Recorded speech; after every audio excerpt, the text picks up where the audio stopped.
The massive chamber of the Galactic Council fell silent as the final vote flashed across the holographic display. The motion had passed. Resolution 7291B was now official. Humans were banned from all interstellar conflicts. The various alien representatives, some with multiple limbs, others with scaled skin or feathered crests, began to file out, their whispered conversations creating a soft hum throughout the ornate room.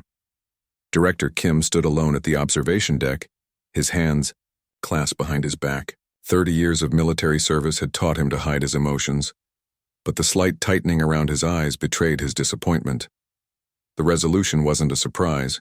He'd been expecting it for months, but the finality still stung. "They didn't even let you speak," came a voice beside him.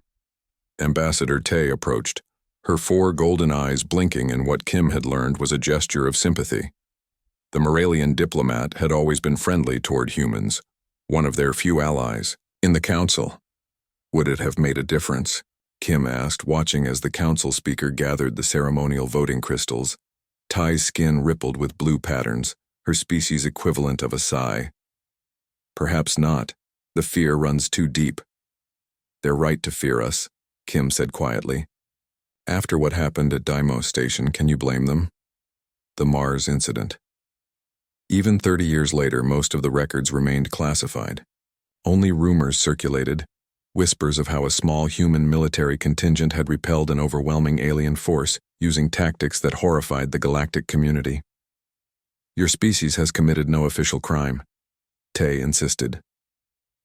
Kim smiled thinly. "Our crime was being too effective."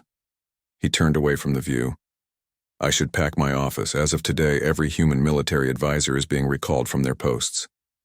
Across the galaxy, hundreds of human specialists were receiving the same news. On the Triaxian homeworld, General Yoon was escorted from the War College where she had taught strategy for 15 years. In the Durrani fleet, Commander Park watched as his access codes were deactivated. Humans who had built careers sharing, their expertise were suddenly personae non grata. Back on Earth, the news was met with mixed reactions. Some protested the decision as discriminatory.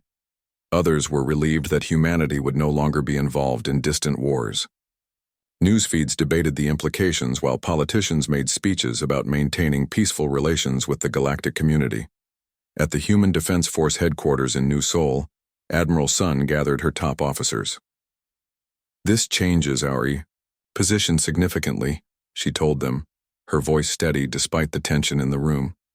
"We're now perceived as too dangerous to fight alongside others, yet physically weaker than most spacefaring species. It's a precarious situation." Major Jin, head of intelligence, nodded in agreement. "The resolution doesn't just ban us from fighting. It prevents us from sharing tactical knowledge, providing military technology, or even offering strategic advice during conflicts. We're completely sidelined."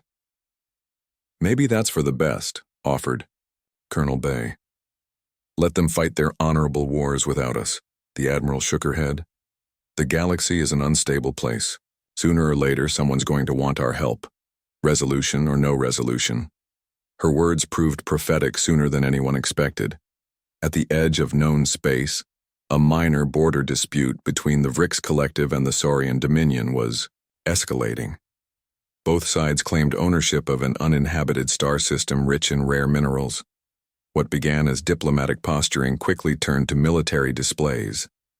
The Galactic Council, convinced that without human involvement the conflict would follow traditional, contained patterns of alien warfare, chose not to intervene. It was a critical miscalculation. On a rainy evening in his modest apartment on Earth, Director Kim watched the news feeds with growing concern. The border dispute had turned violent. The Saurians and Vrix, both proud warrior cultures, refused to back down. Initial skirmishes had already destroyed several outposts. His comlink chimed unexpectedly. The ID was blocked, but the signal carried diplomatic encryption. "Kim speaking," he answered cautiously. "Director?" The voice was heavily processed, but Kim recognized the distinctive speech pattern of a Saurian. "We have a situation developing that may require unofficial expertise." Kim switched off the newsfeed. "I'm retired now. And even if I weren't, the resolution is quite clear about human involvement. The resolution, the Saurian replied, prevents official involvement. But this call never happened. Before Kim could respond, his comlink displayed a classified file, real-time footage of a Vrix battlecruiser obliterating a Saurian colony. The targeting was deliberate, methodical, civilian structures first, then escape routes. Unlike the honorable combat both species supposedly valued, this was systematic slaughter. They're adapting, the Saurian said grimly, using tactics we've never seen before. Kim's blood ran cold. He recognized those tactics. They were human strategies, the very approaches that had led to Resolution 7291B. Someone was teaching the Vrix how to fight like humans. The galaxy banned humans from war, the Saurian continued, thinking the problem was solved. But they misunderstood the real danger. It was never your presence in conflicts that frightened the Council. It was your ideas. And ideas can't be banned. Kim stared at the footage, watching as thousands died using methods his own kind had pioneered. What do you want from me? The obvious, came the reply. Fight fire with fire. The Council banned humans from galactic wars. Now everyone will know why that was never going to work. The war that started as a minor border dispute had turned into something much worse. 3 months after the Galactic Council had banned humans from all military conflicts, 7 star systems were now caught in the fighting between the Vrix Collective and the Saurian Dominion. General Park stood in his small office on Earth, staring at the 3-dimensional star map that showed the spread of the conflict. Red markers indicated destroyed colonies, and there were far too many of them. His retirement had come 2 weeks early because of Resolution 7291B, but he still had contacts who sent him updates on the situation. Computer, zoom in on the Talaris system, he commanded. The hologram shifted, revealing a once thriving trade hub now reduced to rubble. The Vrix had taken the system 3 days ago, using tactics that no alien species had used before, targeting civilian infrastructure first, cutting off escape routes, and using psychological warfare to break resistance before the main assault. His door chimed. Park quickly shut down the classified star map and opened the door to find Admiral Lee on his doorstep, looking grim. You've seen the reports? She asked without preamble. Park nodded and let her in. 7 systems in 3 months. At this rate, half the sector will be gone by year's end. Lee dropped a data pad on his desk. It's worse than that. Look at these casualty figures. Park scrolled through the numbers and felt his stomach tighten. These can't be right.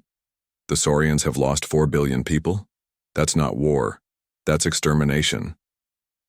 The Vrix aren't fighting like the Vrix anymore, Lee said quietly. They're fighting like us. The realization hit Park hard. Humanity had been banned from galactic conflicts because their approach to warfare terrified other species. Humans didn't fight for honor or glory. They fought to win, using whatever means necessary.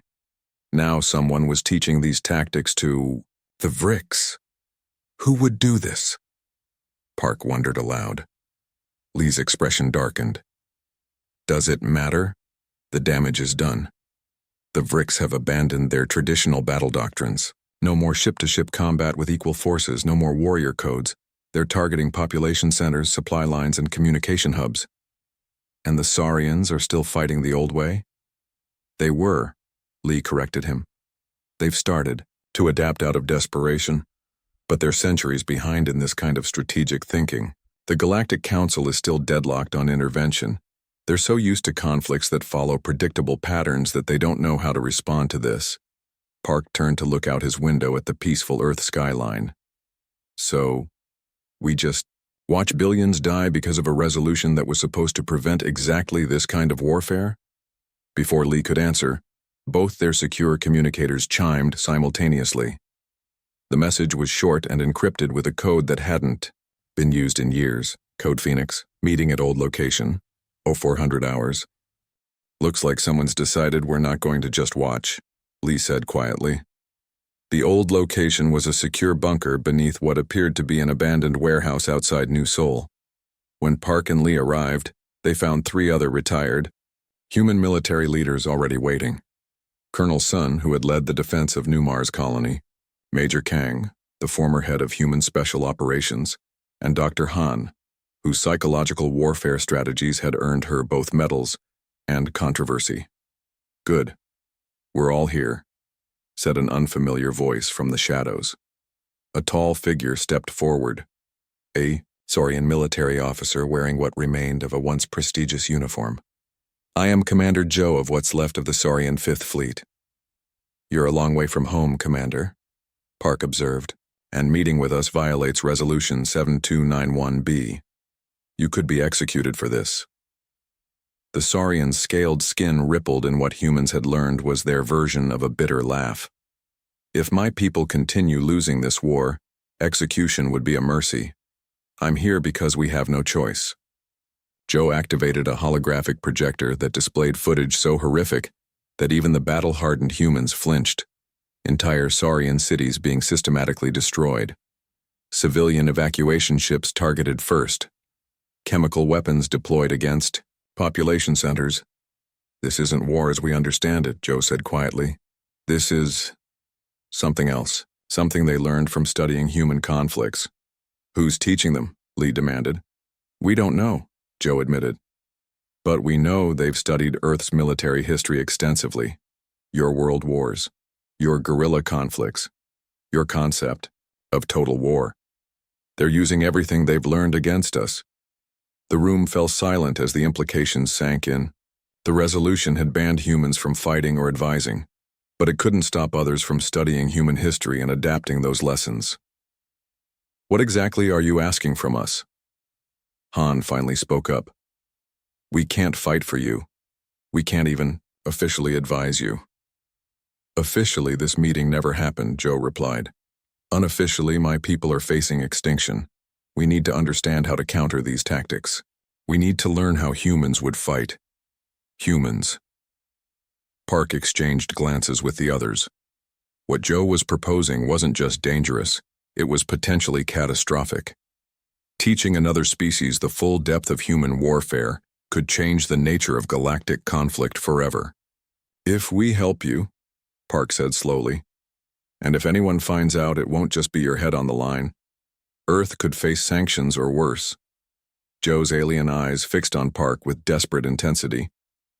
"If you don't help us, there won't be a Saurian Dominion left to protect. And once the Vrix are done with us, do you really think they'll stop?" The humans looked at each other, a silent communication passing between them. They had all seen where this kind of warfare led. They had all fought in conflicts that had shaped humanity's understanding of the true cost of victory. "We'll need secure communications," Lee finally said, "and complete data on Vrix and Saurian military capabilities."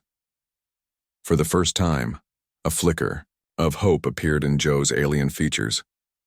"Then you'll help us?" "No," Park corrected, his face grim. "We're going to teach you how to save yourselves, and may the galaxy forgive us for what comes next." The windowless bunker beneath the abandoned warehouse was cold and cramped. 5 humans and 1 Saurian sat around a battered metal table strewn with datapads, holographic projectors, and cups of bitter coffee. This was the 3rd day of what they had begun calling the consultation, and tensions were running high. "Let me make sure I understand your military doctrine correctly, Admiral," Lee said, pinching the bridge of her nose. "When you engage enemy forces, you announce your presence with a formal declaration, then position your ships in plain view to allow for an equal response." Commander Joe's scaled skin shimmered with what the humans had learned was embarrassment.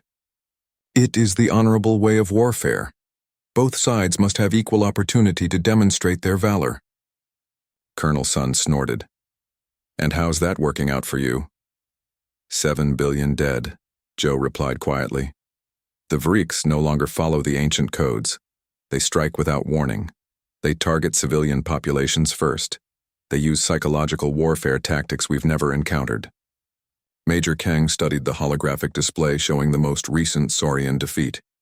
"They're picking apart your defenses by attacking what you value most, your sense of honor." Joe's alien features hardened. "We've followed these battle codes for 2,000 years. You would have us abandon our heritage?" "No," Park said, his voice unexpectedly gentle. We'd have you survive. The room fell silent. The humans exchanged glances, a wordless communication passing between them. Show him, Lee finally said. Park nodded and activated a historical database. The table's surface lit up with images of Earth's most devastating conflicts. Trenches filled with mud and bodies, cities reduced to rubble, refugee columns stretching to the horizon. This was our World War II, Park explained. 60 million dead. Before that, 20 million in World War I. We've been fighting each other for our entire recorded history. We didn't develop our approach to warfare because we wanted to. We developed it because we had to. Joe stared at the images, his alien eyes wide. Your species did this to itself? That's why the Galactic Council is afraid of us, Han said softly. Not because we're physically imposing. We're not. Not because we have superior technology. We don't. They fear us because we understand something fundamental about war that most species never had to learn. Which is? Joe asked. Park's face was grim. That the purpose of war isn't to win with honor. It's to win so completely that your enemy never wants to fight you again. Joe recoiled slightly, then composed himself. What you're suggesting violates everything my people believe about warfare. The Vricks already crossed that line, Lee pointed out. They're using human tactics against you. The only question is whether you'll adapt or die. Kang tapped the table, bringing up tactical displays. Let's start with the basics. First, stop announcing your movements. Second, abandon fixed formations. They make you predictable. Third, target their supply lines instead of their warships. That's dishonorable, Joe protested, though with less conviction than before. Honor won't save your civilians, Sun said bluntly. The Vricks are targeting population centers first because they know it demoralizes your forces. You need to shift your defensive priorities. For hours, the humans outlined strategies that made the Saurian commander increasingly uncomfortable. Feints in misdirection, false flag operations, psychological warfare, disinformation campaigns. I can't bring these tactics back to my commanders, Joe said finally. They would rather die. They will die, Park said flatly, along with everyone they're sworn to protect. Han, who had been quiet for most of the meeting, suddenly spoke up. What about the middle path? Everyone turned to look at her. The Vricks are using human strategies without understanding the context that created them, she explained. They're applying tactics without comprehending the underlying principles. That's their weakness. She brought up a new display showing historical battles from Earth's past. Not just the victories, but the defeats. We didn't just learn how to fight, she said. We learned when not to fight, when to retreat, when to negotiate, when to show mercy. The Vricks have taken our worst traits without understanding our evolution beyond them. Joe leaned forward, interested despite himself. Explain. Total war leads to total destruction, Han continued. Humans figured that out the hard way. That's why we developed rules of engagement, conventions for treating prisoners, protections for civilians, not out of some abstract sense of honor, but because we learned that survival requires limits. You're suggesting we fight like humans, Joe said, but also, not fight like humans? I'm suggesting you understand the whole picture, Han replied. The Vricks have adopted our tactics without our hard-won wisdom. They think ruthlessness alone is enough. It's not. For the first time, Joe looked thoughtful rather than disturbed. This might be something my commanders could accept, not abandoning our principles entirely but evolving them. Park nodded slowly. I think Dr. Han is onto something. The Vricks are fighting like humans at our worst, but they don't understand that even at our worst we were already planning for peace. They lack the context, Lee agreed. They've studied our battles, but not our treaties, our atrocities, but not our reconciliations. As the meeting continued into the night, the tension in the room gradually eased. The humans weren't just teaching the Saurian how to fight. They were teaching him the terrible wisdom their species had gained from millennia of conflict with themselves. The understanding that victory without restraint sows the seeds of future wars.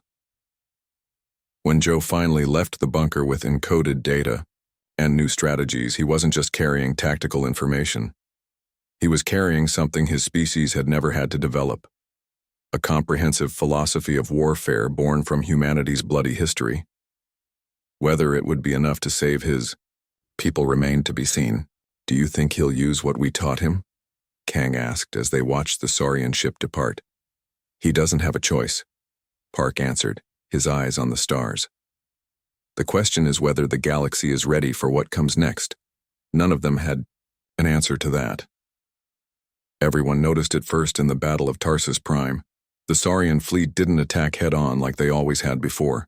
Instead, their ships scattered into an unpredictable pattern, striking from multiple angles at once. They targeted fuel depots and communication relays instead of warships. They used false transmissions to confuse Vrick's commanders.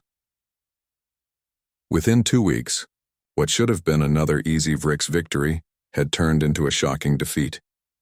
"This isn't possible," muttered a Vrick's admiral as he watched the battle recordings for the third time. "The Saurians don't fight like this. They never have." Soon, similar reports came in from other fronts. The Saurian military was transforming its tactics almost overnight. Their ships moved differently. Their strategies had become unpredictable. Most disturbing of all, they had begun targeting Vrick's supply lines and infrastructure rather than engaging. In traditional ship-to-ship combat, the tide of the war had begun to shift. "It's them," said the Vrick's High Commander during an emergency meeting. "It has to be. The humans are involved." But how? Resolution 7291B explicitly banned humans from all galactic conflicts. No human ship had been detected in the war zone. No human communications had been intercepted. "They found a loophole," the High Commander concluded. "If we can't prove their direct involvement, the Galactic Council won't act." Word spread quickly across the galaxy. News feeds carried reports of the changing war, with analysts speculating about the sudden Saurian effectiveness. "Observe the tactical shift," said a military expert on a popular broadcast. "These are classic human approaches to asymmetric warfare. The Saurians couldn't have developed these on their own, not this quickly." On Earth, Admiral Lee watched the reports with mixed feelings. The strategies they had taught Commander Joe were working better than expected. The Saurians weren't just copying human tactics. They were adapting them to their own strengths and technologies. "They're quick learners," remarked General Park as he joined her at the view screen. "Too quick, maybe," Lee replied. "The Vricks are already accusing us of direct involvement. It won't be long before the Council investigates." Park sighed. "We knew this was a risk when we agreed to help." "I don't regret it," Lee said firmly. 7 billion dead was too high a price for keeping our hands clean. Their conversation was interrupted by an urgent message. The Galactic Council had called an emergency session to address what they were calling the human contamination of proper warfare. "That didn't take long," Park muttered. The emergency session of the Galactic Council was the largest gathering in decades. Species from across the galaxy filled the massive chamber, with thousands more watching via holographic feeds. The topic had struck a nerve throughout civilized space. "We are here to address a serious violation of Resolution 7291B, began the Council speaker, a tall, willowy alien with luminescent skin. "Evidence suggests human military tactics are being employed in the conflict between the Vrix Collective and the Saurian Dominion." The Vrix representative rose. "The humans have found a way to circumvent the resolution. They may not be physically present, but their influence is unmistakable. We demand immediate sanctions against Earth." The chamber erupted in shouts and discussions. Lee and Park sat in the human section, their faces carefully neutral despite the hostile glares from many delegates. "The resolution bans direct involvement," the human ambassador argued when the chamber quieted. "It doesn't prohibit the study of history. If the Saurians have studied our past conflicts, that's their right." "A convenient interpretation," sneered the Vrix representative. An elderly council member slowly rose from his seat, his ancient face solemn. "Before we proceed further, I move that we unseal the complete records of the Mars incident. It's time the galaxy understood exactly why Resolution 7291B was passed 30 years ago." A hush fell over the chamber. The Mars incident had become almost mythical. a closely guarded secret known only to the highest levels of galactic government. "Second the motion," said another council member. Despite protests from several delegates, the motion passed. The chamber darkened as the sealed records were prepared for display. 30 years ago, narrated the council archivist, an unauthorized expeditionary force attempted to establish control over human colonies on Mars. What happened next changed our understanding of warfare forever. The holographic display showed massive alien warships descending on the small human settlements. By all conventional logic, the humans should have surrendered immediately. Instead, what followed shocked the entire council chamber. The record showed how a small force of human defenders had employed tactics that violated every principle of honorable combat held sacred by galactic species: ambushes, traps, misinformation, guerrilla attacks, psychological warfare. They targeted the invaders' supply lines and communication systems rather than engaging their superior forces directly. Within weeks, the supposedly overwhelming invasion force had been decimated, not by superior technology or numbers, but by strategies that most species found horrifying. These records were sealed, the archivist continued, because it was feared that knowledge of human warfare would spread through the galaxy like a virus, corrupting the ancient codes of honorable combat that have prevented total war for millennia. The chamber remained silent as the full implications sank in. The humans hadn't been banned because they were weak or primitive. They had been banned because they were terrifyingly effective at warfare, in ways that upended thousands of years of galactic military doctrine. "And now," said the Vrix representative, "this virus has spread. The Saurians fight like humans now. How long before others follow? Before the entire concept of honorable warfare collapses?" Admiral Lee rose from her seat. "With the Council's permission, I would like to address this chamber." There were objections, but curiosity won out. The council speaker nodded. "Admiral Lee of Earth, you may speak." Lee walked slowly to the central platform, aware that billions across the galaxy were watching. This moment would define humanity's place in the galactic community for generations to come. "Members of the council," she began, her voice steady. "You've just seen why the galaxy fears human warfare. Now let me tell you why you should fear a galaxy without human perspective even more." She gestured to the Mars footage, still frozen on the display. "What you call dishonorable, we call survival. What you see as brutality, we see as necessity. These distinctions weren't born from cruelty. They were forged in the fire of our own history." The chamber was silent, every eye fixed on the human admiral. "Now the Vrix have stolen our tactics without understanding our journey," Lee continued. "That is the real danger facing the galaxy today. Not that more species will fight like humans, but that they will do so without learning the lessons that tempered our approach to conflict." She looked around the chamber, meeting the alien gazes one by one. "The question isn't whether human warfare will spread," she concluded quietly. "It already has. The question is whether the wisdom that comes with it will spread too." The Galactic Council chamber had never been so quiet. Admiral Lee stood alone at the center of the vast space, surrounded by representatives of 1,000 worlds. The weight of the moment pressed down on her shoulders as she prepared to explain humanity to a galaxy that had feared them enough to ban them from warfare. "You've seen the Mars incident," she said, her voice clear and steady. "You've seen what a small group of humans did to an invasion force that should have crushed them. You've labeled our tactics dishonorable and brutal. But there's something crucial you don't understand." Lee gestured to the display behind her, where Earth's history began to unfold in a series of images. Ancient battlefields, modern wars, the ruins of once great cities. Humans didn't develop these tactics because we're naturally vicious or dishonorable. We developed them because for thousands of years we fought ourselves. Our entire history is a lesson in the evolution of conflict, written in the blood of our own people. The images shifted to show World War I trenches filled with mud and death. This was just one of our wars. Tens of millions died. We thought it was the war to end all wars. She paused as the display changed, to show the devastation of World War. We were wrong. This came next. Even more died. Murmurs ran through the chamber as the alien delegates tried to process the scale of destruction humans had inflicted on themselves. But here's what you need to understand, Lee continued. After each conflict, we didn't just develop better ways to fight. We developed better reasons not to fight. The images shifted again, showing peace treaties, humanitarian efforts, international cooperation. Every brutal tactic you fear, we learned from using it on each other.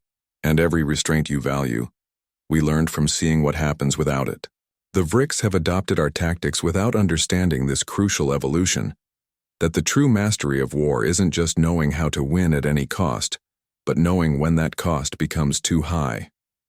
A counselor from a gas giant rose, his translator, converting his atmospheric vibrations to words. Are you suggesting that humans of all species understand restraint? Lee smiled slightly. I'm suggesting that nobody understands the need for restraint better than those who've seen the consequences of its absence. The Mars incident showed you our effectiveness. What you didn't see was our mercy. She tapped a control and the sealed records continued playing. The footage showed human forces surrounding the remnants of the alien invasion, weapons ready, but instead of executing their defeated enemies, they provided medical care and safe passage home. We could have annihilated them completely, Lee said quietly. But that's not victory, that's extinction, and humans learned long ago the difference between the two. The Vrix representative stood abruptly. This is propaganda. The humans wish to portray themselves as enlightened warriors when they are merely efficient killers. Commander Joe of the Saurians rose next, his scaled skin catching the light. With respect, I must disagree. When the humans shared their strategic knowledge with us, they didn't just teach us how to fight. They taught us why to fight, when to show restraint, and how to win without destroying ourselves in the process. Shocked whispers ran through the chamber at this admission of human involvement. Yes, Joe continued, we sought human guidance when faced with extinction, but what they gave us wasn't just tactical advice. It was a philosophy of conflict born from their unique history. The Vrix took human tactics from studying old battles. We learned human wisdom from the humans themselves. The council speaker raised a limb for silence. This admission confirms a violation of Resolution 7291B. Earth must face consequences. Perhaps, said an elderly counselor. But first, I suggest we consider whether the resolution itself was misguided. The chamber erupted in debate. Some delegates called for severe sanctions against Earth. Others argued that the humans had simply shared knowledge, not weapons or direct military support. A few even suggested that the resolution should be reconsidered entirely. Through it all, Admiral Lee stood quietly, watching the galaxy process what humanity had known for centuries. That true strength in warfare comes not just from the ability to destroy, but from the wisdom to know when not to. Finally, the council speaker called for order. We will put to vote a motion to amend Resolution 7291B. The vote was close, with many species still fearful of human involvement in galactic conflicts. But, in the end, the amendment passed by a narrow margin. The speaker read the new text. Humans are hereby required to serve as military advisors in any major interstellar conflict, not as combatants, but as strategic consultants and ethical guides. Their role will be to ensure that warfare, when unavoidable, remains limited in scope and avoids unnecessary civilian casualties. Lee blinked in surprise. This wasn't just a reversal of the ban, it was a fundamental shift in how the galaxy viewed humanity's role. Our species has been fighting itself for our entire recorded history, she told the council. We've made every mistake possible, developed every horror imaginable, and then learned why we shouldn't use them. If our hard-won wisdom can help prevent the galaxy from repeating our bloody history, we accept this responsibility. As the council session ended, delegates approached Lee with a mixture of curiosity and caution. Some asked about specific human conflicts. Others wanted to understand the ethical frameworks that had emerged from Earth's wars. A few simply watched from a distance, still uncertain about this species that had mastered the art of war only to develop a deep desire for peace. General Park joined Lee as they prepared to return to Earth. So we went from being banned from all conflicts to being required consultants. That's quite a promotion. It's a heavy responsibility, Lee replied. Teaching others how to fight effectively while also teaching them why they shouldn't. It Won't be easy. Nothing worthwhile ever is, Park said. But maybe this is why we spent thousands of years fighting ourselves, so the rest of the galaxy wouldn't have to learn those lessons the hard way. As their ship departed for Earth, news of the amended resolution spread across the stars. Some celebrated the new era of human involvement, others feared it. But everyone finally understood why humans had been banned from galactic wars. Not because they were weak, but because they were strong in ways the galaxy had never imagined. Not because they couldn't fight honorably, but because they had learned, through blood and fire, that honor alone wasn't enough. The galaxy had gained more than military advisors. It had gained the perspective of a species that had walked through hell and emerged determined to build something better.